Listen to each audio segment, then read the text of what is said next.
الندوہ کا آخری فیصلہ اور ہجرت۔ حالانکہ عمل کا رد عمل شروع ہو چکا تھا اور اس کا طوفان غیب سے سینہ تانتا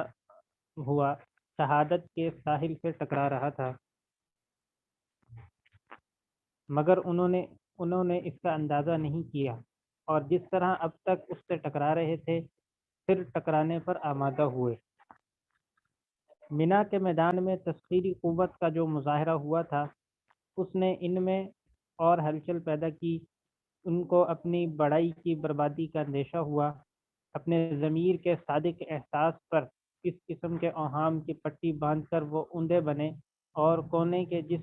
پھینکے ہوئے پتھر پر اس لیے پہلو نے تعجب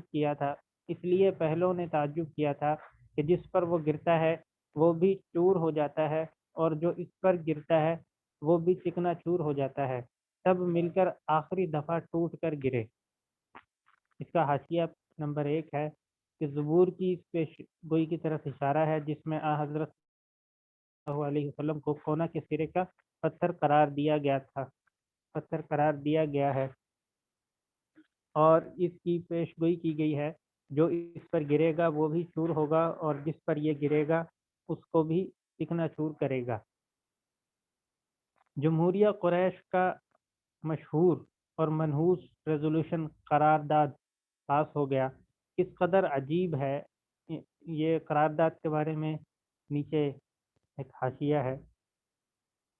یعنی قید و جلا وطنی کی رائے کو مسترد کر کے طے کیا گیا کہ جمہوریہ کی ہر پارٹی یعنی قبیلے سے ایک آدمی اس مجمع میں شریک ہو جو اندھیرے میں ایک دفعہ مل کر حضرت صلی اللہ علیہ وسلم کا کام علیہ باللہ تمام کر دے تاکہ کسی پر ذمہ داری عائد نہ ہو۔ یعنی کس قدر عجیب ہے، وہی جو ابو طالب کی گھاٹی میں جس کے پانی کو روک سکتے تھے، جس کے کھانے کو روک سکتے تھے، کہ اس وقت ان کو اس کی اجازت تھی کہ وہ رد عمل نہیں بلکہ عمل کا زمانہ تھا، لیکن آج دیکھو رد عمل کے زور کو دیکھو کہ آج وہی کھڑے ہیں، مکہ کے ہر گھر کے سورما یعنی بہادر کھڑے ہیں، کھینچی ہوئی تلواریں لیے کھڑے ہیں، مکہ سے میل 2 میل کسی ایسی گھاٹی کی ناکہ بندی کے لیے نہیں کھڑے ہیں کہ جس میں پہنچنے کے لیے بیسیوں راستے اور درے ہیں، بلکہ ایک مختصر سے گھر کے دروازے پر کھڑے ہیں، لیکن جس کے خادموں کے پانی اور کھانے کو متعدد راہوں والی گھاٹی میں روک سکتے تھے، آج خود اس کو روکنے پر قادر نہ ہو سکے۔ جاگ رہے تھے لیکن سوئے ہوئے تھے، دیکھ رہے تھے سب کچھ دیا جا چکا تھا، اس کی جان تو خیر، اب اس کے قدم کی خاک بھی اپنے ہاتھوں اپنے سر پر نہیں مل سکتے تھے جب تک وہی نہ مل دے۔ دوسرا حاشیہ ہے کہ حضرت صلی اللہ علیہ وسلم اپنے بستر مبارک پر حضرت علی رضی اللہ عنہ کو سلا کر جب گھر سے باہر نکلے تو کافروں کا جو گروہ گھر کو گھیرے ہوئے تھا ان کے سروں پر خاک ڈالتے ہوئے نکل گئے۔ سفر ہجرت کا آغاز اور اس کے واقعات۔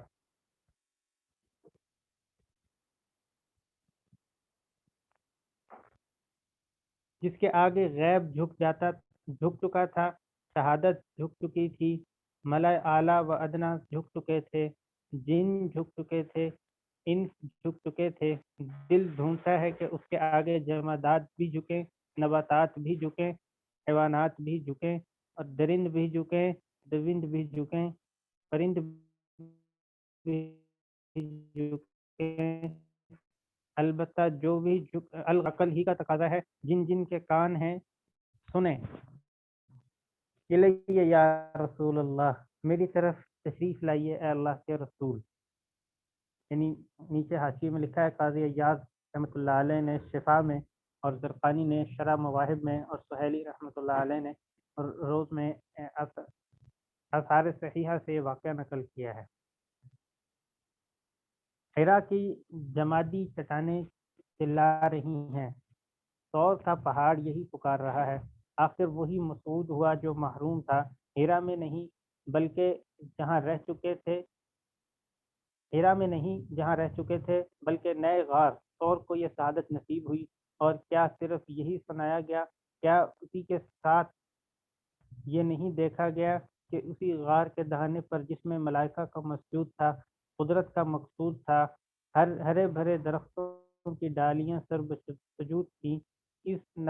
نباتاتی وجود کے بعد حیوانی قوتوں کو پرندوں کی شکل میں بھی محو نیاز و مصروف کار پایا گیا۔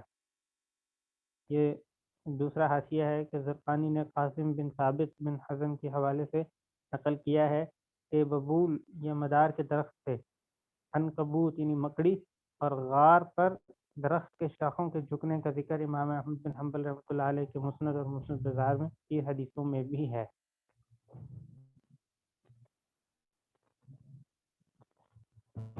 جلیل اصحاب رسول صلی اللہ علیہ وسلم زید بن ارقم، مغیرہ بن شعبہ، انس بن مالک رضی اللہ عنہم سبھی اس کے راوی ہیں۔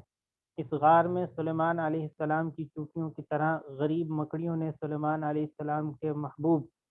قلو محمودین صلی اللہ علیہ وسلم کی پناہ کے لیے وہ گھر پیش کیا جو تمام گھروں میں سب سے زیادہ کمزور تھا، لیکن آج دنیا کا یہی اوہن البیوت خسخسا یعنی کمزور گھر خدا جانے کتنے سنگین قلعوں کی بنیاد قرار پایا۔ اس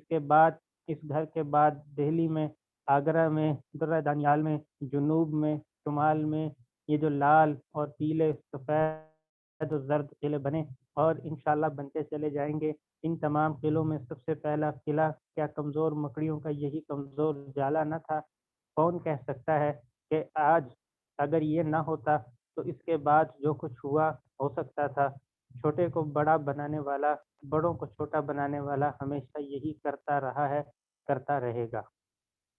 اور کون کہہ سکتا ہے کہ جن حماموں یعنی کبوتروں کی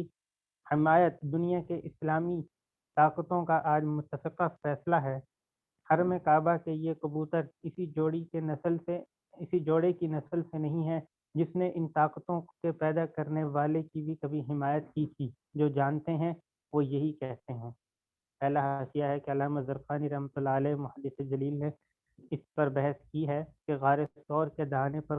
کبوتر کے جس جوڑے نے انڈے دے کر ان کو سینا شروع کیا تھا، حرم کے لاکھوں کبوتر اسی جوڑے کی نسل سے ہیں۔ پھر میں ان سے کیا پوچھوں جو نہیں جانتے ہیں، اور سچ یہ ہے کہ جو سب کے لیے تھا، عالمین کی اس رحمت کے لیے اگر سب ہو رہے ہیں، سانپ کے زہر اس کے لب و دندان کی جنبش سے بھاگتے ہیں، زمین اور اس کے اشارے کے حکم سے سراقہ کے گھوڑے کی ٹانگوں کو نگلتی زمین اس کے اشارے کے حکم سے سراقہ کے گھوڑے کی ٹانگوں کو نکلتی ہے۔ معبد کے خیمہ کی بانج بکری کا تن دودھ سے بھرتا ہے۔ جہاں اترنا تھا اور جہاں سے اترنے کے بعد پھر حشر ہی میں اٹھنا تھا، اس کو ایک بے زبان اونٹنی پہچانتی ہے۔ تو بتاؤ آخر عقل اس کے سوا کیا سوچ سکتی ہے؟ ان اللہ معنا، جب اول نے ثانی سے کہا، اس ثانی سے کہا جو زندگی میں اس کا ہر بات میں ثانی تھا اور مرنے کے بعد بھی ثانی ہے، تو کیا یہ واقعہ نہ تھا صرف طفل تسلی تھی؟ حالانکہ جس نے کہا نہ وہ طفل تھا، اور جس کو کہا گیا وہ بھی طفل نہ تھا۔ جو رہ گیا دو نمبر ہاتھ کیا، کہتے ہیں کہ یہ سارے واقعات سفر ہجرت میں پیش آئے۔ حضرت ابوبکر صدیق رضی اللہ عنہ نے جس فراخ کو پاؤں سے بند کیا تھا، اس میں سانپ تھا، اس نے کاٹ دیا۔ حضرت صلی اللہ علیہ وسلم نے لعاب دہن لگا دیا، تکلیف جاتی رہی، اور اب تک صدیقی خاندانوں میں اس کا نشان پایا جاتا ہے۔ محدث جلیل شوق نموی رحمۃ اللہ علیہ نے اپنے پاؤں میں اس نشان کا دعویٰ کیا ہے۔ اسی طرح قریش کے اعلان کردہ انعام کی لالچ نے سراقہ بن جعصم بدو کو حضرت صلی اللہ علیہ وسلم کے تعاقب پر آمادہ کیا، لیکن اس کا گھوڑا 3 دفعہ زمین میں دھنسا، پھر امان مانگ کر سامنے آیا۔ معبد کے خیمے میں ایک بانج بکری بندھی تھی۔ معبد کی اجازت سے اس کا دودھ نکالا گیا، حضور صلی اللہ علیہ وسلم نے بھی پیا اور آپ کے رفقا نے بھی۔ سارے واقعات بخاری اور حدیث و سیرہ کی کتابوں میں موجود اور مشہور ہیں۔ نیچے اگلا جو 113 نمبر صفحہ ہے، اس کا پہلا حاشیہ بھی گزر گیا، وہ پڑھ لیتے ہیں۔ غار ثور میں حضرت ابو بکر صدیق رضی اللہ عنہ کے ساتھ حضرت صلی اللہ علیہ وسلم جب روح پوش تھے اور قریش کے لوگ تلاش کرتے ہوئے غار کے منہ تک پہنچ گئے، اس وقت حضرت ابو بکر صدیق رضی اللہ عنہ گھبرا گئے اور آنکھ سے آنسو بھی نکل پڑے، لیکن حضرت صلی اللہ علیہ وسلم نے کہا مت گھبراؤ، اللہ ہمارے ساتھ ہے، فرما کر ان کی تسلی کی۔ قرآن نے اس قصہ کو بجز ہی بیان کیا ہے، اور اس آیت میں حضرت ابو بکر صدیق رضی اللہ عنہ کو ثانی نہیں، یعنی دو کا دوسرا فرمایا ہے، انہی واقعات کی طرف اشارہ ہے۔ جب وہی ہوا جس کو ہونا چاہیے تو تم مبہوت یعنی حیران ہوئے، پھر کیا تم چاہتے ہو کہ وہ ہو جس کو نہیں ہونا چاہیے یا جو نہیں ہو سکتا؟ تم کو کسی غریب بکری اور مسکین اونٹنی پر حیرانی ہے، پھر سر پیٹو گے، کیا اپنے بال نوچو گے؟ جب اس کے قدموں پر اس کے خادموں اور ادنا خادموں کی جوتیوں پر عرب نثار ہوگا، عجم نشاور ہوگا، کسرا گرے گا، قیصر جھکے گا، اور دیکھو یہ سب تو ہو بھی چکا، اور جو نہیں ہوا ہے وہ بھی ہو کر رہے گا، یہاں بھی ہوگا وہاں بھی ہوگا، جس صحیح حدیث میں ہے کہ آدم اور جو آدم کے بعد ہیں سب قیامت کے دن میرے جھنڈے کے نیچے ہوں گے۔ تو کیا اسی صحیح روایت میں یہ بھی نہیں ہے کہ روئے زمین پر کوئی گھر یا کوئی خیمہ ایسا نہیں باقی رہے گا جس میں اسلام داخل ہو کر نہ رہے؟ جو عزت سے چاہے گا وہ عزیز ہو کر، جو ذلت سے چاہے گا وہ ذلیل ہو کر۔ جس کا ذکر بلند کیا گیا، بلند کرنے والا اپنے اس نور کی روشنی کو پورا کر کے رہے گا، ولو کریہ الکافرون۔ نیچے حاشیہ ہے کہ آیت ورفعنا لک ذکرک، ہم نے تیرے ذکر کو بلند کیا، اللہ متم نورہ ولو کریہ الکافرون، کہ اللہ اپنی روشنی کو پوری کر کے رہے گا، نہ ماننے والے چاہے جتنا بھی اسے ناپسند کریں۔ سفر ہجرت میں سراقہ سے گفتگو۔ پھر یہ نہ کہو کہ جو کچھ دیکھا گیا ہونے کے بعد ہی دیکھا گیا، حالانکہ یہی چٹیل میدان ہے جہاں دیکھنا تو کیا مانا سوچا بھی نہیں جا سکتا، لیکن بات سوچی نہیں جا سکتی ہونے سے پہلے دیکھی گئی،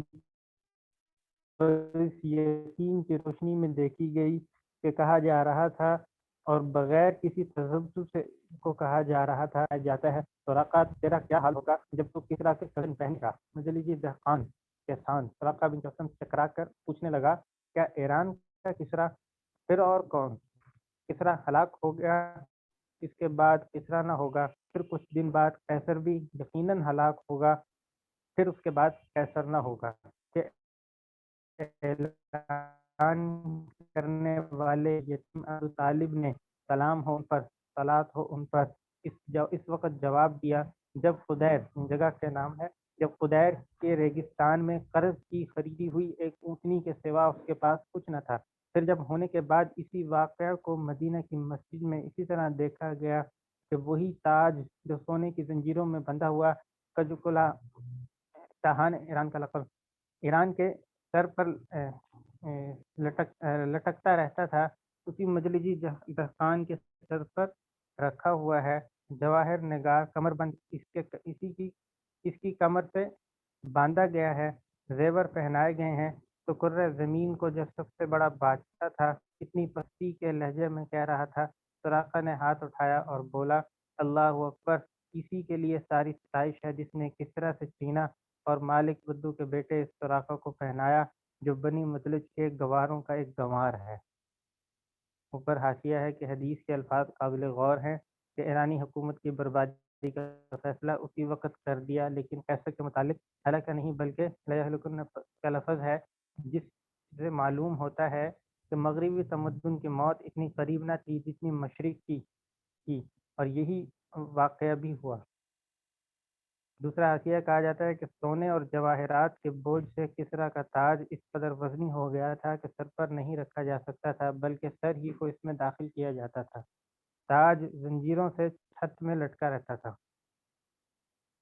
اور تیسرا حاشیہ ہے کہ یہ مبالغہ نہیں بلکہ واقعہ ہے۔ 6 صدی عیسوی میں دنیا کی سیاسی قوتوں کا مرکز 2 قوتوں میں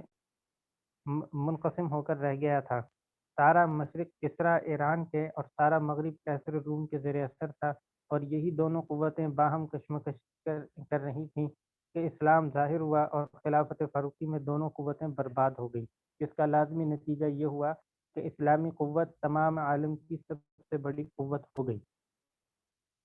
فاروق اعظم رضی اللہ عنہ بھی اس کے ساتھ اللہ اکبر کا نعرہ لگاتے جاتے تھے۔ بہرحال قریش کا آخری منصوبہ اسی خاک میں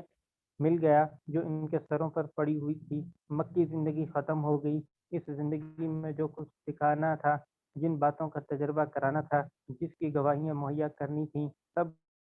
کام پورا ہو گیا۔ بڑے سکون، انتہائی ثبات، کامل استقامت سے پورا ہوا۔ اور دیکھو کہ اس زندگی کے ختم ہونے کے ساتھ، جیسا کہ میں نے کہا تھا، جو آگے تھے پیچھے ہو گئے اور جو پیچھے تھے آگے ہو گئے۔ مدینہ ایمان سے بھر گیا، حالانکہ وہاں کے لوگ بعد کو آئے، لیکن جن میں وہ خود آیا تھا، وقت کی کوتاہی دیکھو کہ ان میں اکثروں کو اب تک ہوش نہیں آیا کہ بڑائی کے نشے میں متوالے